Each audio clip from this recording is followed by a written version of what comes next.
아무리 애써도 하나님께서 막으실 때가 있습니다. 아무리 기도해도 하나님께서 응답하지 않고 오히려 다른 방향으로 몰아가실 때가 있습니다. 신앙의 여정 가운데 한 번쯤은 경험을 해보셨죠? 그때는 어떻게 해야 할까요? 이 파도가 오면 파도를 맞서지 말고 그 파도에 올라타라는 말이 있습니다. 하나님의 뜻을 우리가 거스를 수는 없습니다.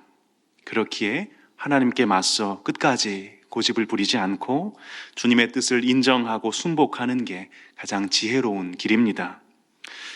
그럼에도 인격적이신 하나님께서는 강압적으로 하나님의 뜻에 따르도록 하시기보다 이 나의 뜻으로 가득 차 있던 마음에서 나의 뜻을 덜어내게 하시고 하나님의 뜻이 나의 뜻이 되도록 사랑으로 설득하시는 일을 하시더라고요. 이 하나님의 비전은 때로 나의 비전과 다를 수 있습니다. 그때에는 결국 우리의 꿈이 무너져야 하나님의 꿈이 서게 됩니다. 이 일을 바울이 생생하게 경험을 했는데요. 바울은 애초에 유럽을 선교 여행지로 생각해 본 적이 없습니다. 1차 선교 여행지였던 비시디아 안디옥과 루스드라와 이고니온을 지나서 바로 그 옆에 있는 아시아 땅에서 선교를 하고자 했거든요. 사진을 한번 보여주시겠습니까? 네, 혹시 화면에 이 가운데 이 주황색 부분에 있는 곳이 이제 비시디아 안디옥, 그다음 이고니온, 루스드라가 이제 그쪽에 있습니다. 주황색으로 되어 있는 그 부분인데 그 왼쪽에 있는 분홍색으로 되어 있는 곳이 아시아 땅입니다. 1차 선교를 비시디아 안디옥, 이고니온, 루스드라에서 했기 때문에 바로 그 옆에 있는 땅 아시아에서 이제 2차 선교를 하려고 바울이 계속해서 계획하고 시도했습니다. 그런데 성령께서 계속 이걸 막으시는 거예요. 그래서 바울이 유럽 땅에 복음을 전하려는 마음을 전혀 품지 않으니 주님은 이제 결국 마게도니아인의 그 환상, 우리 땅으로 건너와서 우리를 좀 도우라 하는 환상을 보게 하셨습니다. 그제서야 바울은 하나님의 뜻이 이 마게도니아 땅에 있었구나 인정하고 자신의 뜻을 내려놓고 마게도니아 땅으로 건너갔습니다. 이렇게 유럽 땅에서 바울의 선교가 시작됩니다. 바울이 하나님의 뜻에 순종해서 이른 곳은 이 마게도니아 지방의 첫째 가는 성인 빌립보였습니다. 이곳에 교회가 세워집니다. 빌립보 교회는 자주 옷감 장사인 루디아와 그리고 감옥에 갇혔을 때 그 간수와 그 가족들로부터 시작이 됐을 겁니다. 오늘은 바울이 후에 빌립보 교회에 보냈던 이 편지 중에 한 부분을 살펴보면서 은혜를 나누고자 합니다. 먼저 오늘 본문 바로 앞구절인 3장 16절을 보면 바울이 이렇게 이야기합니다. 우리 3장 16절 말씀 함께 한번 읽어보실까요? 오직 우리가 어디까지 이르렀든지 그대로 행할 것이라. 여기 그대로 행할 것이라 라고 되어 있는데요. 이 그대로라는 이 말은 군사 용어입니다. 이 빌립보라는 도시는 로마의 퇴역 군인들이 많이 살았던 곳이기 때문에 이제 바울이 군사 용어를 많이 사용을 합니다. 제가 군에 갔을 때 처음 많이 했던 게 기준 잡기였습니다. 한 사람을 기준으로 잡고 양팔 간격 좌우로 나란히 혹은 좁은 간격 좌우로 나란히 이제 이걸 외치면 일사불란하게 대열을 갖춰야 되는 겁니다. 그래서 이 부분을 처음에 가니까 많이 훈련을 시키더라고요. 처음에는 당연히 잘 되지 않죠. 이게 해본 적이 없기 때문에 이게 잘 되지 않아서 얼차려를 많이 받았습니다. 그래서 얼차려를 많이 받으면서 하니까 반나절 정도 하니까 이제 되더라고요. 이 16절에 그대로 행하라 라는 이 말은 줄을 설 때에 이 기준을 보고 서야 하는 것처럼 그렇게 기준대로 행하라 이러한 뜻입니다. 그럼 그 기준, 우리가 보고 삼는 그 기준이 무엇인가 하면 예수 그리스도입니다. 앞문단에 보면 바울이 나는 오직 그리스도 예수께 잡힌 바 되어 달려간다. 내가 표대를 향하여 곧 그리스도 예수를 바라보고 달려간다 하면서 예수 그리스도를 유일한 기준으로 제시했거든요.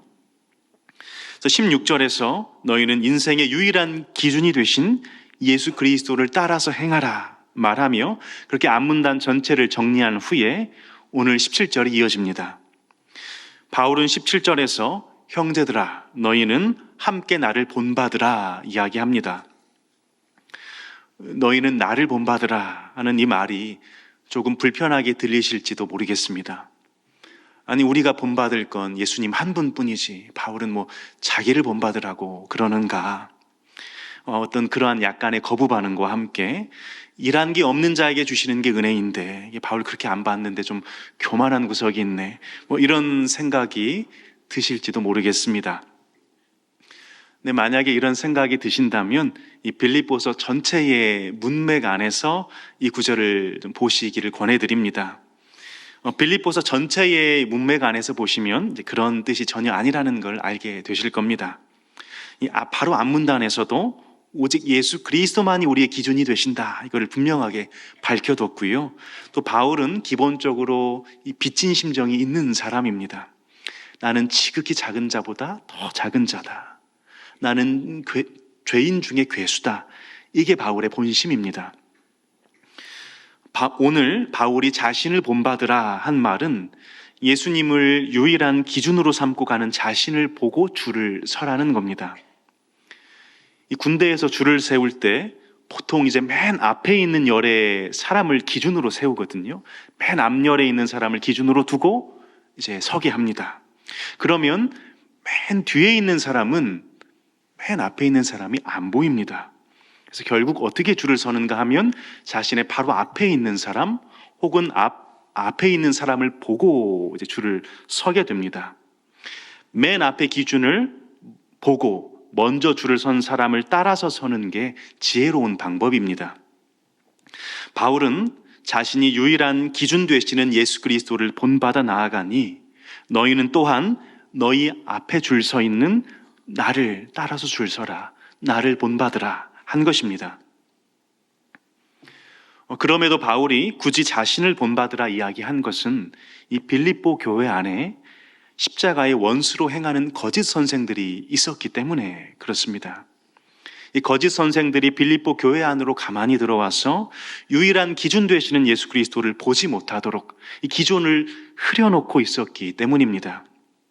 그래서 이러한 상황 속에서 바울은 엉뚱한 기준을 가지고 줄 서 있는 저 거짓 선생들을 따라서지 말고 저들을 보지 말고 예수님과 그리고 예수님을 쫓아가는 자신을 보고 따라오라 이야기하는 겁니다. 바울은 자신만 본받으라 하고 있는 건 아닙니다. 17절 하반절에 보면 그와 같이 행하는 자들, 곧 나와 같은 삶의 방식을 취하는 자들을 눈여겨보라, 곧 본받으라 이야기했습니다. 여기에는 디모데와 디도, 누가와 에바브로디도 같은 이런 제자들이 포함이 됐을 겁니다. 예수님만을 위해 살아가는 사람, 예수님만을 보고 달려가는 이들의 삶의 방식을 본받고 그것을 마음에 두고 살라는 얘기입니다. 우리가 유일한 기준이 되시는 예수 그리스도를 본받는 방법은 먼저는 하나님의 계시인 말씀을 통해서입니다. 특별히 예수께서 이 땅에 오셔서 하신 사역과 말씀과 행동이 잘 나와 있는 복음서를 보면서 본받아야 합니다. 또한 예수님을 본받아가는 선배들, 기준 되신 예수님처럼 사는 믿음의 선배들을 보면서 본받을 수 있습니다. 기준을 먼저 보고 줄 선 사람을 따라가는 겁니다. 그런 의미에서 우리에게 기준 되신 예수님의 모습을 드러내 보여줄 수 있는 좋은 모델이 필요합니다. 사람은 스스로 생겨나는 게 아니고 주변의 사람들을 보고 도전을 받고 때로는 모방을 하며 만들어져 가죠. 제게는 두 딸이 있습니다. 첫째가 이제 유아부에서 예배를 드리고 있는데요. 이제 아이가 주일에 이제 예배만 드리고 오면 집에 오면 이제 저한테 앉아보라고 합니다. 이제 그리고는 본인이 전도사님을 하고 저한테 이제 학생을 하래요. 그래서 그 주에 이제 전도사님이 하신 말씀을 이제 흉내내면서 사실 어려운 단어들도 중간중간에 이제 있는데 그걸 이렇게 흉내내면서 이렇게 따라 하더라고요. 그리고 제가 잘 안 들으면 들으라고 이렇게 막 하고 하더라고요. 여기서 끝이 아니고 이거는 일부고요. 그게 끝나면 이제 제 첫째 딸이 율동 선생님으로 변신을 합니다. 율동 선생님이 되고 또 저한테 따라하라고 합니다. 그래서 이런 모습들을 통해서 아이는 이렇게 배우는구나. 누군가를 흉내내고 모방하면서 그렇게 지식을 습득하고 배워가는구나 하는 것들을 이제 보게 됩니다. 이건 아이뿐만 아니라 사실 성인들도 마찬가지죠. 저는 목회자이기 때문에 이제 설교에 관심이 많고, 그래서 존경하는 담임 목사님 설교를 듣고 받고 어떻게 하시는가를 보고 따라하기도 하고, 또 훌륭한 부목사님들도 계시니까 설교할 때 좋은 모델이 되어서 이렇게 보고 배우고 따라하고 그렇게 합니다. 또 교감이 되는 이제 신학 교수님들의 논문들, 저서들을 또 보면서, 연구물들을 보면서 지식들을 배우고 습득하기도 합니다. 저뿐만 아니라 성도님들께서도 그러시죠. 만약에 직업이 있으시다면 그 직업 분야에 있어서 대가와 같은 사람들의 저서나 영상을 보면서 배울 점을 찾으실 것이라 여겨지고요. 꼭 직업이 아니더라도 내가 배우고자 하는 어떤 분야, 취미일 수도 있고 그런 분야의 전문가들을 찾아보면서 따라하고 모방해보고 그러실 것 같아요. 사람은 누구나 흉내내는 성질을 가지고 있습니다. 그렇기 때문에 우리에게는 눈에 보이는 좋은 모델이 필요합니다. 바울은 늘 자신이 좋은 모델이 되기 위해서 애썼습니다. 사도로서, 한 인간으로서 자신을 교회의 본보기로 내놓을 수 있도록 그렇게 애쓰며 살았습니다. 고린도전서 11장에 바울이 고린도 교회인들에게 이렇게 표현을 하는데, 우리 11장 1절 말씀 같이 한번 읽어보시겠습니다. 내가 그리스도를 본받는 자가 된 것 같이 너희는 나를 본받는 자가 되라. 아멘. 오늘 금요기도에 나오신 모든 성도님들도 이 말씀을 하실 수 있기를 도전합니다. 내 뒤에 줄을 서야 하는 사람들, 내 뒤에 있는 다음 세대들, 우리 자녀들과 교회 학교 아이들에게 너희는 나를 본받으라 말씀하실 수 있기를 도전합니다. 우리의 신앙은 예수를 믿기만 하는 것으로 끝나는 게 아닙니다. 예수를 본받고 본받을 뿐만 아니라 그 누군가에게 본이 되어주는 삶으로 나아갑니다. 그게 신앙의 참 모습이고 방향입니다. 누군가의 본이 되는 삶은 목사나 장로, 권사 혹은 교회 학교 교사처럼 어떤 특별한 직분을 담당하는 분들만 살아내는 게 아닙니다. 성도라면 누구나 예수 그리스도를 본받을 뿐만 아니라 누군가에게 본이 되는 존귀와 영광을 지닙니다. 오늘날은 가르침보다는, 말로 이제 가르치는 것보다는 본을 보여주는 게 통하는 시대입니다. 사람들은 본을 보고 싶어 합니다. 이거는 성인들도 그러겠지만 아이들도 마찬가지입니다. 사역을 시작한 지 올해로 횟수로 보니까 10년째가 이제 됐습니다. 여기서 이제 반 이상은 이제 교육부서를 했습니다. 유치부, 초등부, 고등부 이렇게 아이들 사역을 이렇게 많이 했습니다. 사역을 하면서 이제 아이들의 굉장한 능력을 하나 발견하게 됐습니다. 아이들이 예배 시간에 설교를 안 듣는 것 같은데요. 마치고 물어보면 다 합니다. 분명히 안 들었는데, 분명히 떠들고 돌아다니고 심지어 화장실까지 다녀왔는데 질문을 하면 또 기가 막히게 답을 합니다. 그래서 이걸 알고 나서부터 아이들이 이제 예배 시간에 조금 집중을 못하고 서성이는 것처럼 보여도 이제 그때부터는 뭐라고 안 했습니다. 안 듣는 것 같아도 아이들은 다 듣고 있구나, 이걸 알았기 때문입니다. 마찬가지로 아이들은 안 보는 것 같아도 다 봅니다. 누구를 보냐면 어른들을 봅니다. 선생님들을 봅니다. 그리고 어른들이 하는 걸 그대로 이제 따라합니다. 저희 이제 딸이 따라하는 것처럼 똑같습니다. 따라하지 말라고 해도 따라하고, 특별히 이제 실수들, 잘못들은 더 잘 따라합니다. 그래서 아이들에게는 좋은 본이 필요합니다. 특별히 이 믿음의 길에 있어서는 더더욱 그렇습니다. 그래서 여기 계신 여러분께서 다음 세대가 따라갈 수 있는 좋은 믿음의 본이 되어 주시기를 부탁드립니다. 나는 저 장로님처럼 하나님 믿을래. 나는 저기 권사님처럼 그렇게 살 거야. 사실 잘 안 믿어지는데 저 장로님, 권사님, 집사님, 우리 선생님 보니까, 믿음의 어른들을 보니까 진짜 하나님 계시는 것 같아. 나도 하나님 믿으면서 살래. 이러한 말들이 우리 교회 다음 세대 아이들의 입에서, 그 사이에서 넘쳐났으면 좋겠습니다. 그리스도를 닮아가려는 몸부림 속에서 윗세대는 당당하게 너희는 그리스도와 또 그리스도를 따라가는 나를 본받는 자가 되라 말하고, 아래 세대는 그런 윗세대를 존경하고 공경하며 따라가는 우리 교회가 되기를 간절히 소망합니다. 다시 이제 본문으로 돌아와서 18절은 우리 성경에는 빠져 있지만 왜냐하면이라는 접속사로 시작이 됩니다. 우리가 그럼 왜 바울과 같은 삶을 사는 이들을 본받아야 하는가? 왜냐하면 주변에 너무나 많은 잘못된 모범들이 있기 때문에 그렇습니다. 우리를 잘못으로 이끌어가는 삶의 방식들이 있기 때문입니다. 빌립보 교회 안에도 이런 자들이 있었습니다. 18절에 보면 교회 안에 여러 사람들이 그리스도의 십자가의 원수로 행한다 이렇게 표현을 하고 있습니다. 바울과 다른 복음을 말하는, 더 엄밀하게 말하면 예수 그리스도의 십자가를 대적하는 원수들이 있었기 때문입니다. 그래서 바울은 이미 여러 번 말하였음에도 이제도 또 눈물을 흘리며 말하고 있는 것입니다. 이 당시 빌립보 교회에는 바울이 복음을 전하고 교회를 이렇게 든든하게 세우고 간 이후에 몇몇 사람들이 가만히 들어와서는 바울이 말하는 거 맞는데 이거 반쪽짜리 복음이다, 50점짜리 복음이다 하면서 구원이 은혜로만 되는 건 아니라고, 예수님이 유대인으로 오시지 않았냐고, 그 이유가 있지 않겠냐고, 그럼 유대인들이 지켰던 그 보화와 같은 것, 할례와 율법을 지켜 행해야 된다고, 그거에다가 은혜, 이제 복음도 있어야 된다고, 이러한 이야기들을 하면서 교인들을 흔들어 놨거든요. 그래서 바울은 빌립보서 3장 2절에 보면 이 다른 복음을 전하는 자들을 개들이다, 행하가는 자들이다, 몸을 상해하는 일을 하는 자들이다 하면서 강한 표현을 쓰면서 비난합니다. 그러니까 그리스도의 십자가 외에 다른 걸 가지고 의로움을 얻을 수 있다고 주장하는 그 십자가의 삶을 거스르는 자들의 특징을 바울이 19절에서 다시 한번 이제 설명을 합니다.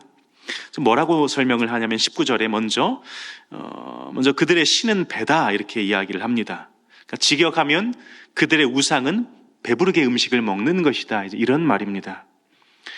그러니까 이들은 말로는 하나님을 섬기는 것처럼 보이지만 실상은 자신의 배를, 이 땅에 먹고 사는 걸 신으로 삼고 영적인 걸 추구하는 것처럼 보이지만 땅의 행복만을 추구하는 사람들입니다. 이 십자가의 삶이라는 게 무엇입니까? 십자가는 자신이 죽어서 남이 살게 되는, 자신이 낮아져서 남들이 높아지고 부유하게 되는 삶 아닙니까? 근데 이들은 자신이 낮아지거나 죽을 생각이 없습니다. 자신의 배만 채우는 게 목표입니다. 꼭 요즘 세상과 같지 않습니까? 왜 네가 낮아지고 손해보려고 그러냐? 네가 중심이다. 너를 중심으로 살아라. 네가 행복해야 하나님도 행복하지. 어떤 그럴싸한 궤변을 가지고 십자가와 반대되게 살도록 부추깁니다. 그러나 주님을 만난 우리는 그렇게 살지 않죠. 우리는 세상 사람들처럼 더 많이 가지고 더 큰 집에 살고 더 높은 자리에 올라가는 것을 위해서 땅에 있는 것에 마음을 다 빼앗기며 살지 않습니다. 도리어 이 땅을 살지만 하늘에 우리의 그리움을 담아두고 하늘에 우리 모든 보화를 쌓아두며 사는 사람들이 우리 아닙니까? 이러한 신자를 보고 성경은 죽은 자 같으나 살아있고 아무것도 없는 자 같으나 모든 것을 가진 자다 하였습니다. 또 이어서 19절에 보면 그 영광은 그들의 부끄러움에 있다 표현하는데요. 그들의 배부름, 곧 정욕이 이끄는 대로 살다 보니까 부끄러워해야 할 일들을 자랑하고 다니고, 그러니까 이게 수치스러운 것을 자랑한다는 얘기입니다. 사실 이 세상이 자랑하는 것들의 대부분은 수치와 부끄러움거리일 때가 많습니다. 또 그들의 마침은 멸망이 될 것입니다. 들으면 뭔가 있어 보이고 근사해 보이는데 그 끝은 멸망입니다. 열매가 전혀 없다는 얘기입니다. 이 진리의 말씀은, 하나님의 이 진리의 말씀은 반드시 선한 열매를 맺고 좋은 결과를 가져옵니다. 이게 조금 더디게 보이고 세상의 방식으로 보면 왜 이렇게 비효율적이고 비합리적이어 보이고 이럴지 몰라도 하나님의 말씀은 분명히 약속한 것을 이루어냅니다. 열매를 더디더라도 맺습니다. 그러나 이 거짓 교훈과 가르침은 열매가 없습니다. 굉장히 매끄럽고 솔깃한 것 같은데 아무런 열매가 없습니다. 마치 예수님께서 이제 예루살렘으로 가실 때 그 무화과 나무, 잎사귀는 번지를 한데 열매가 없었던 그 나무처럼 그들의 끝은 멸망이요 파멸이 될 뿐입니다. 그래서 거짓 선생을 요약하는 말이 저들은 땅의 일을 생각하는 자다. 19절 하반절에 나오는 이 표현입니다. 땅은 곧 이 세상을 가리킵니다. 저들은 하늘을 말하는 것처럼 보이는데 결국은 땅에서 잘 먹고 잘 살고 여기에만 관심을 가지는 이들이에요. 바울은 19절에서 거짓 교사들을 이제 가리킬 때 그들은이라고 말하죠. 그래서 딱 거리를 둡니다. 나는 아니고 이제 그들은이라고 거리를 두고요.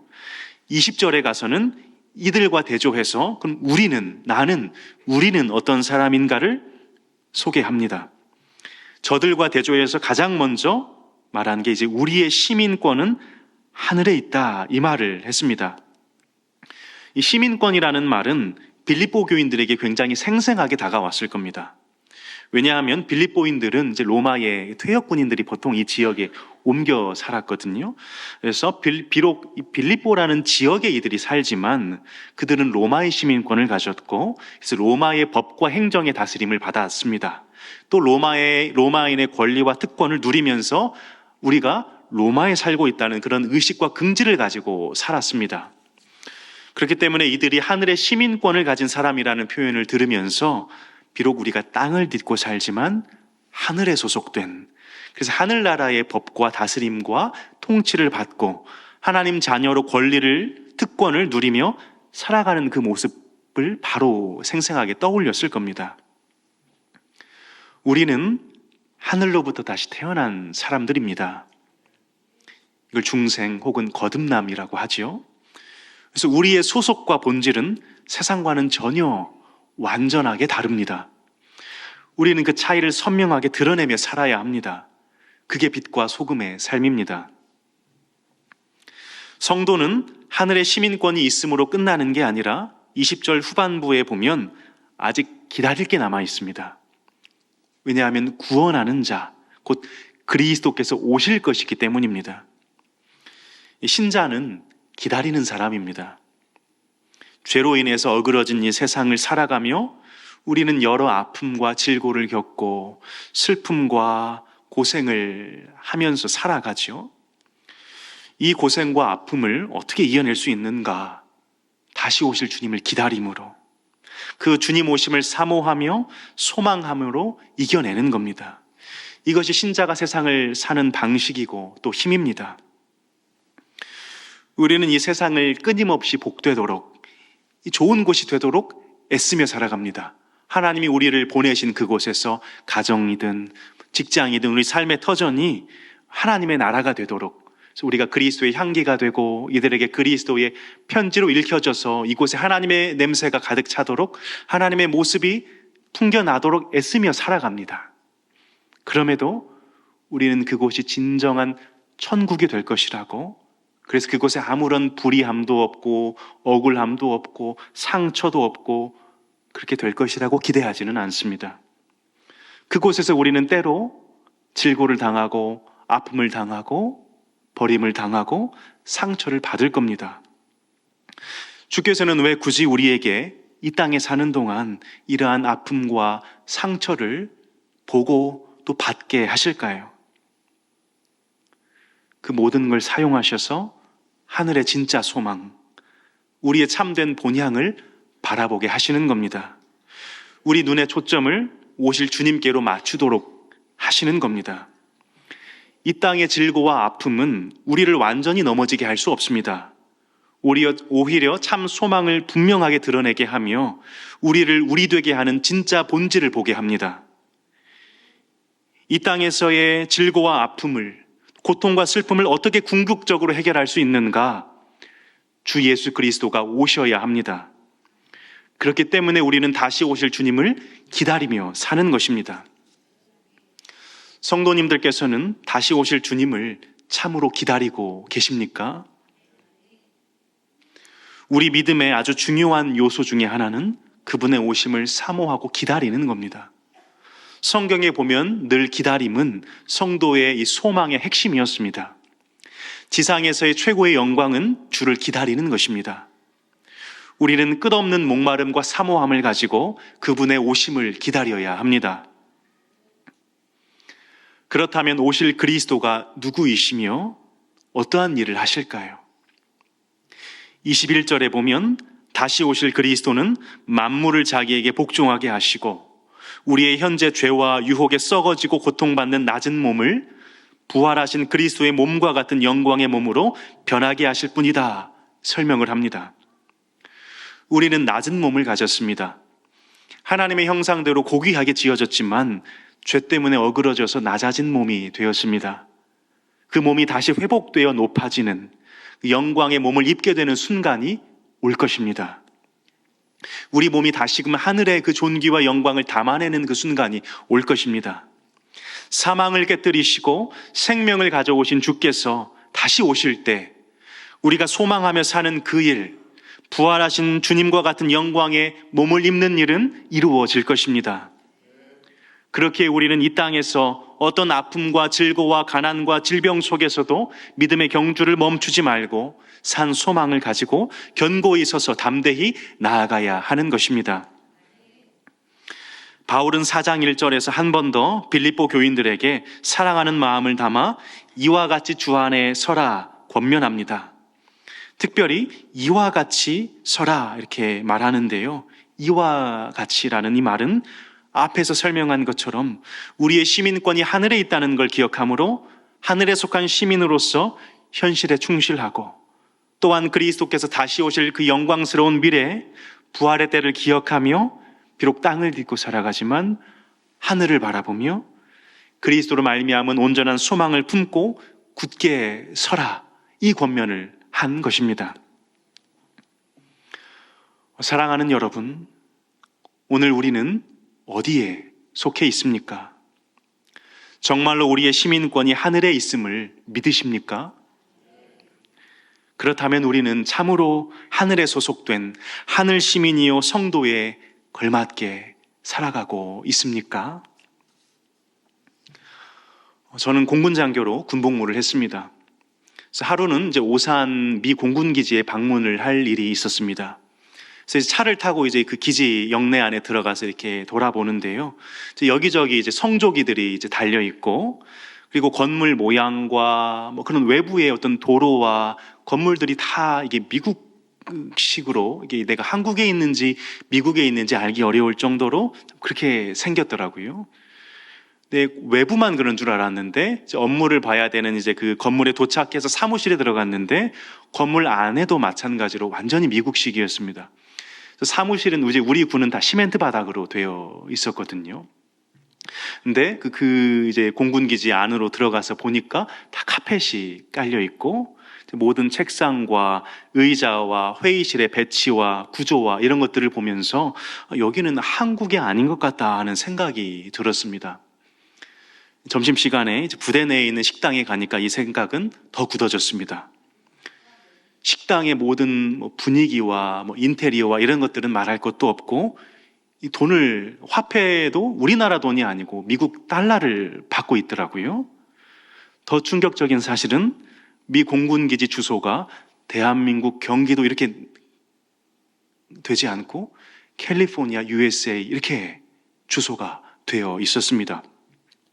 그래서 이걸 보고 여기는 비록 대한민국 영토 안에 있어서 이 대한민국 같지만 엄연히 미국이고 이곳에서 근무하는 미군들도 여기가 미국이다. 나는 미국에 있고 미국의 법과 행정을 따르고 미국인으로 권리를 누린다. 여기면서 근무하는 듯이 보였습니다. 그래서 이런 경험을 하면서 마치 하늘의 시민권이 있다는 게 이러한 것과 좀 흡사하지 않을까 하는 생각이 들었습니다. 한 번 더 질문합니다. 사랑하는 성도 여러분, 나의 시민권이 하늘에 있음을, 비록 내가 이 땅을 딛고 살아가지만 나는 하늘에 속해 있는 사람으로서 하나님 나라의 법과 다스림을 받으며 하나님의 자녀로 권리를 행사하고 누리며 살아감을 믿으십니까? 나아가 내가 그리스도의 십자가의 은혜로 말미암아 구원을 입고 참으로 부활할 것을 믿으십니까? 아멘. 바라기는 우리에게 이 하늘의 시민권이 있음에 대한 그 감격과 기쁨이 있기를 원합니다.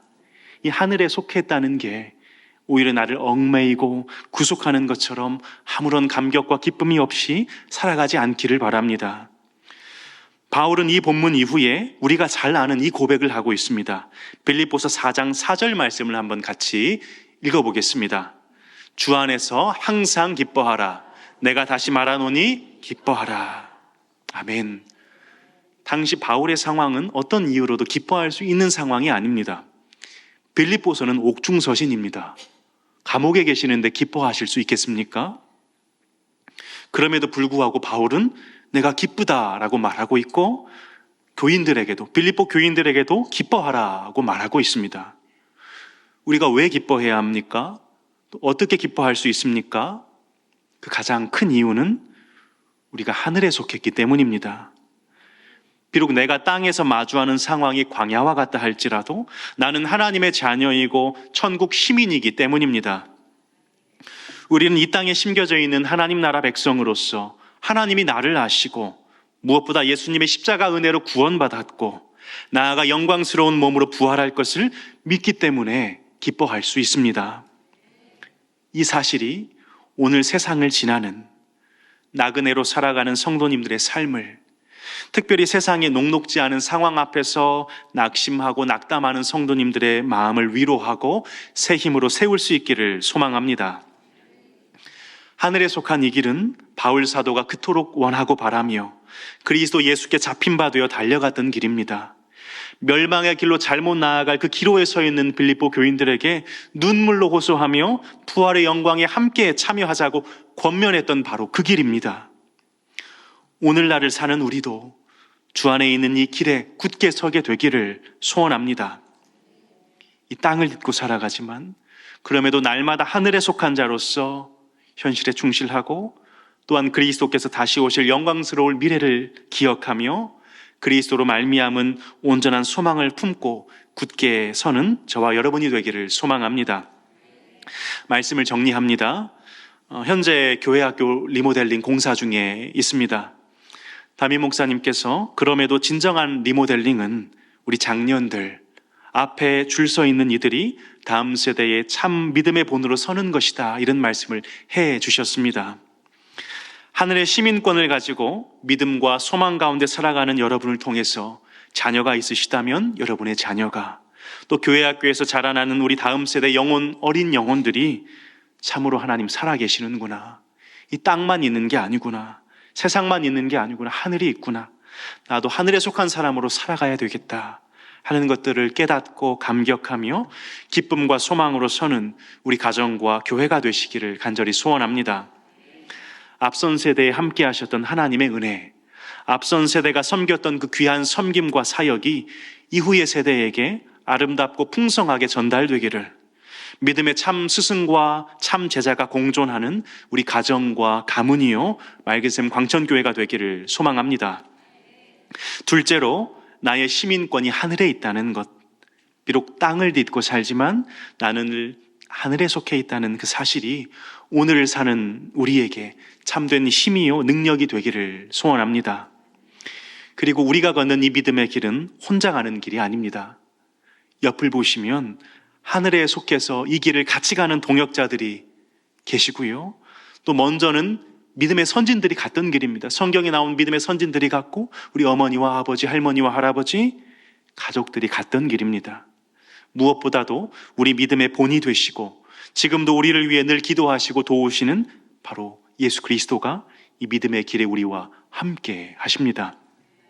이를 기억하며 하늘에 속한 자로서 현실에 충실하고 또한 그리스도께서 다시 오실 영광스러운 미래를 기대하며 기억하며 그리스도로 말미암은 온전한 소망을 품고 굳게 서시기를, 이 믿음의 길 끝에서 하나님 예비하신 영광의 면류관, 의의 면류관을 다 받아 쓰시는 저와 여러분 되시기를 간절히 소망합니다.